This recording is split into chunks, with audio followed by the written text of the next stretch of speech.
ఎవరు కూడా ఈ ప్రభుత్వాన్ని ప్రశ్నించడానికి వీల్లేదు,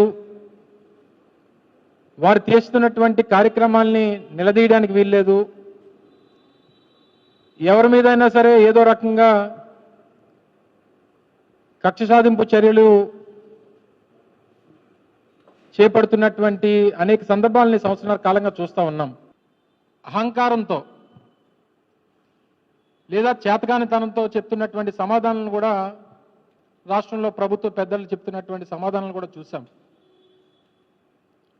అయితే ఈ మధ్యకాలంలో వైఎస్ఆర్ కాంగ్రెస్ పార్టీలో ఉన్నటువంటి నాయకత్వాన్ని, నాయకుల్ని ఏ రకంగా టార్గెట్ చేస్తూ ఉన్నారో అనేటువంటిది కూడా మీరు అందరూ కూడా మీకన్నా బాగా ప్రజలందరూ కూడా చూస్తూ ఉన్నారు. ఈ కల్తీ మద్యం విషయంలో ఏ రకమైనటువంటి పాత్ర లేకపోయినా సృష్టించి ఒక ఓరల్ ఎవిడెన్స్ని క్రియేట్ చేసి మాజీ మంత్రి అయినటువంటి జోగి రమేష్ గారిని నిన్న మొన్న అరెస్ట్ చేసినటువంటి సందర్భాలు కూడా మనం చూసాం.